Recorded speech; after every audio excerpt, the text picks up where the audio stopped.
What's up everyone, and today I am bringing a deck profile on my Satellarknights. Now, Satellarknights is a pretty cool deck. Obviously, I got Ptolemaeus back, and it also got some new cards which are actually really good with this deck. So, without further ado, let's just get right into it. First off, I run 3 of the Satellarknight Deneb. Deneb, when it is summoned, you can add 1 Satellarknight from your deck to your hand except itself. All are once per turns, and what's really cool is that all these effects happen on summon, so it helps with some neat interactions. Also run 3 of the Unka Holly, or Unkel High. I just call it Unka.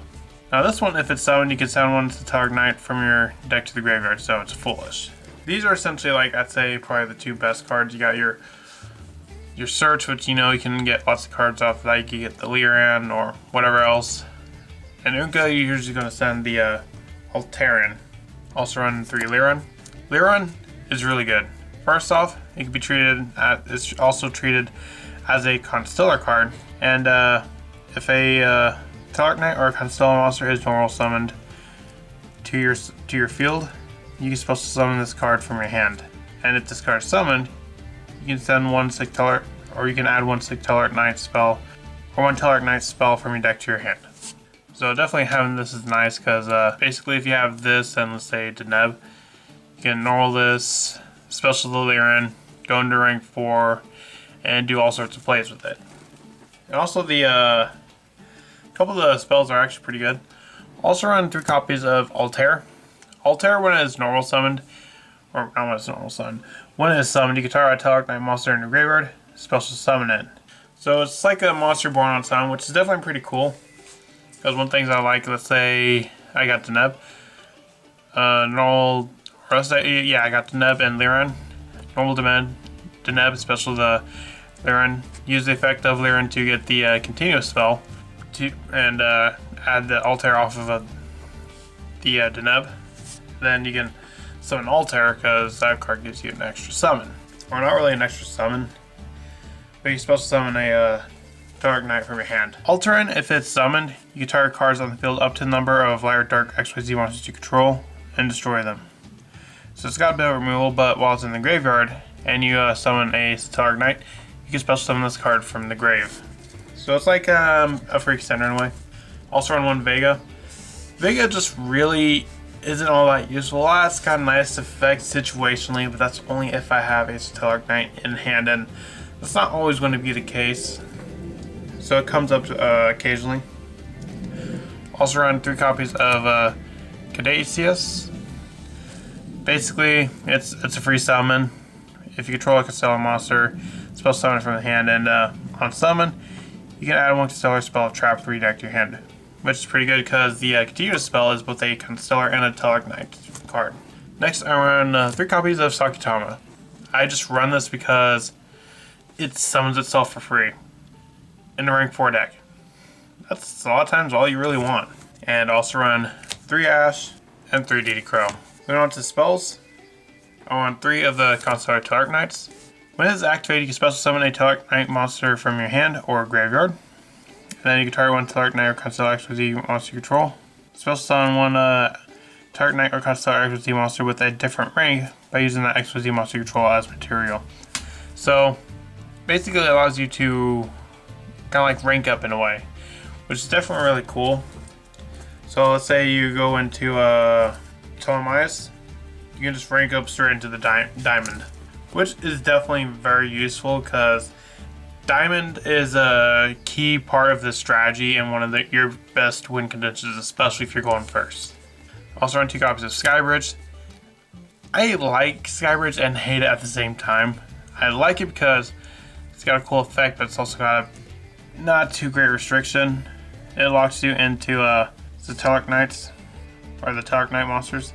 But you can target a face-up Satellarknight monster you control, special summon a Satellarknight monster with a different name from your deck, and then return the target to the deck. So basically you're tagging one of your Satellarknight monsters out with one from your deck. Also run the 1 Rhoda because they are warriors. And just in the event I happen to go second, I got 3 copies of Dark Ruler No More.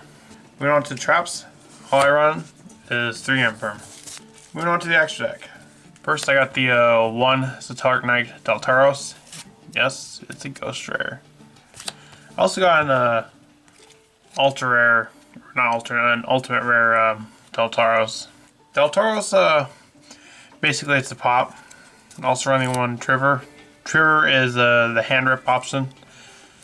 These are definitely, I'd say, the week or two out of the Satellarknights, because they're a bit situational, and outside of, you know, the pop a card, rip a card out of your opponent's hand, they don't really offer a whole lot outside of that. But when they are sent to the graveyard by card effect, Deltaros can summon a target monster from your hand or deck, and Trigger can summon one from grave.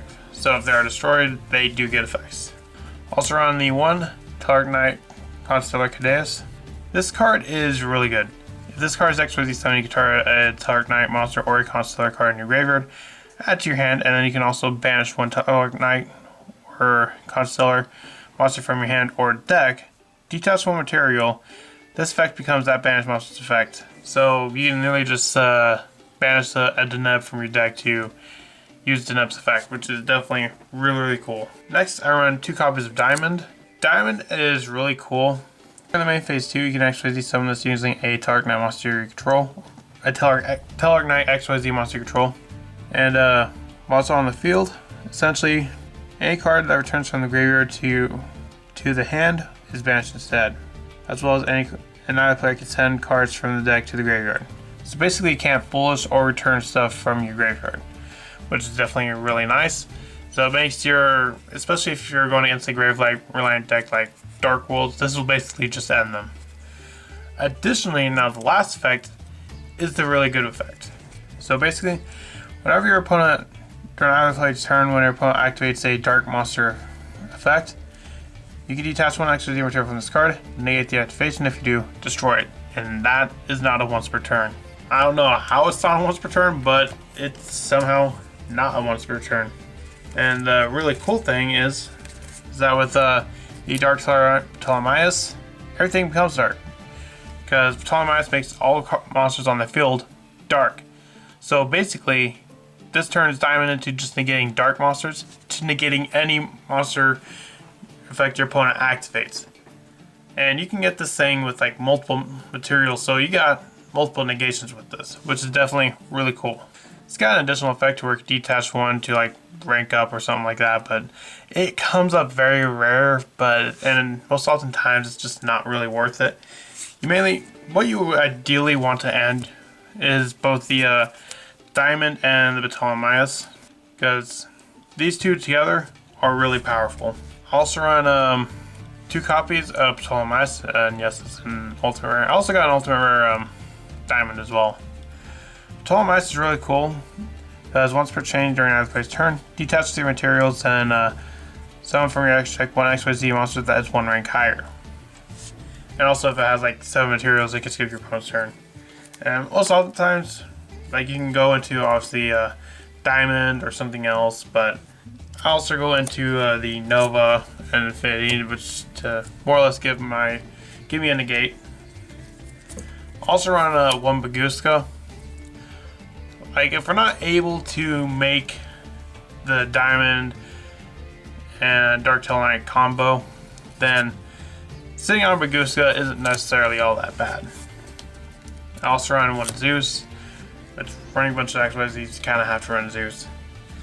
And I also run 1 Isolde for the links, as well as Unicorn and Cisco Talker.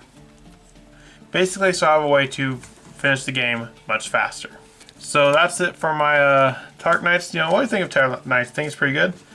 I actually practiced around with this deck, and it actually did pretty well. So let me know in the comments. I'll see you in the next video I make. Bye.